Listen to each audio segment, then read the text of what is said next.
Our next guests are pioneers of the minimalist movement, having helped more than 20 million people learn to live meaningful lives with less. Joshua Fields Milburn and Ryan Nicodemus, the Minimalists, have a new book out today, Love People, Use Things Because the Opposite Never Works. Their book serves as a guide to declutter and de-stress your life while reconnecting to the relationships that matter. Guys, thanks so much for joining us. Thanks for having us. Thank you.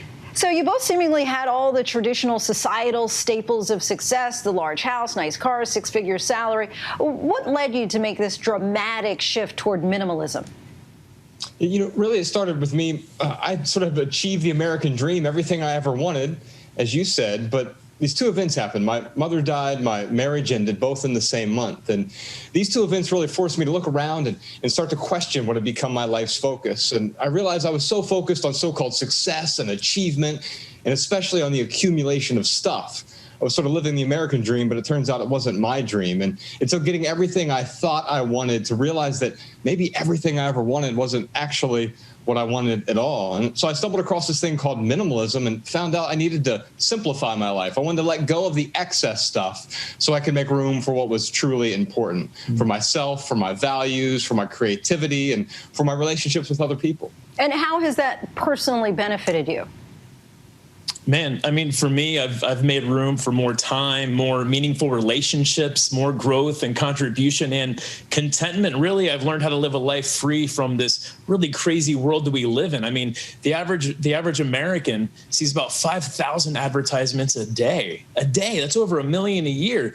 And it's not that all of those aren't important, but the problem is when you see everything, when you have a fire hose of information, that stuff, it starts to seep in subconsciously. And really what Josh and I have done and what we're hoping we can show other people is really how to sift through all those bits of information we get every single day.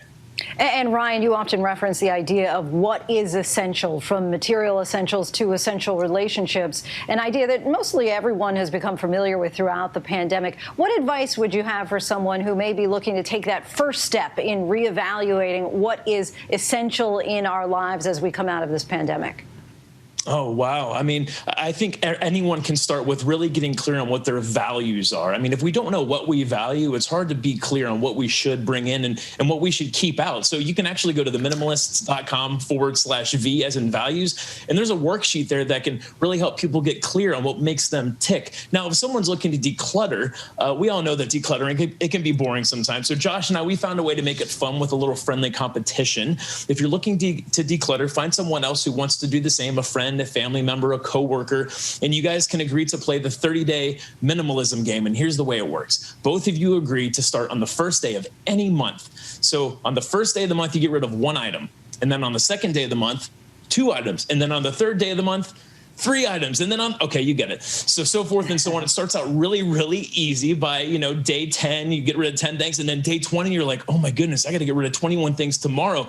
Whoever lasts the longest wins. Now, if both people make it to the end of the month, well, they both sort of win because they would have gotten rid of about 500 items. Do you ever get to the point, though, that 5 days later you think, oh, no, I got rid of that thing that I now need? Because that's why I kind of end up being a hoarder, because I think, well, you never know when I'm going to need this.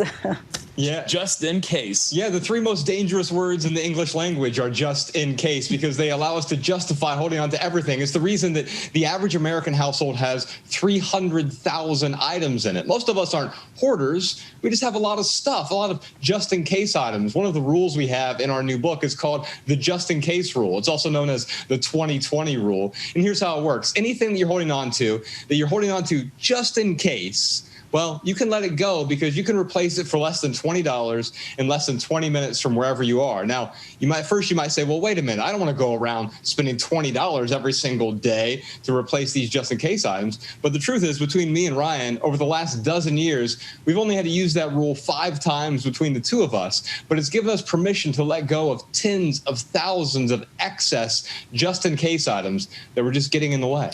And Josh, sticking with you for a moment, in the book you also write that once you have less, you can make room for the right kind of more. What does that look like?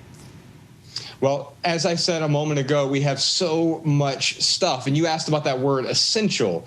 Well, we've heard that word a lot over the last year, right? So what is an essential worker or essential travel or essential business? But rarely do we take a look around at our homes and say, what items are essential in my life. Another rule that we have in the book is called the no junk rule. Everything you own can fit in one of three categories. It's either essential, it's non-essential, or it's junk. The problem is we all know what essentials are: the food, shelter, education, vocation.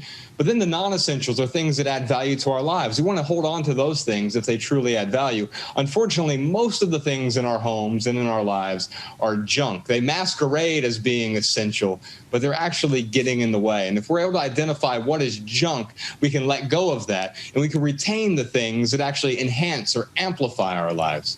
And Ryan, what are some of the gifts that could come along with living a minimalistic lifestyle that someone may not expect? Oh, man, I got into this for a couple of reasons. I really needed to regain control of my finances. I made really, really good money in the corporate world, but I spent even better money. And when he first introduced me to this idea of minimalism, what I heard was really some common sense things, which unfortunately, common sense, not too common these days. So I saw it as an opportunity for me to really set clear boundaries with my finances. And then on top of that, I was able to regain a lot of my time back, because when I didn't have all those loan payments, when I started to get rid of my debt, well, I didn't have to work those 60, 70, sometimes 80 hours a week to pay for those loan payments. So I would say by far time and finances are two things that people I think will see right away. Really helpful advice, guys. Joshua Fields Milburn and Ryan Nicodemus, we thank you so much for your time. Your new book, Love People Use Things Because the Opposite Never Works, is out today. Congratulations to you. Thank you. Thank you. Hi, everyone. George Stephanopoulos here. Thanks for checking out the ABC News YouTube channel. If you'd like to get more videos, show highlights, and watch live event coverage, click on the right over here to subscribe to our channel. And don't forget to download the ABC News app for breaking news alerts. Thanks for watching.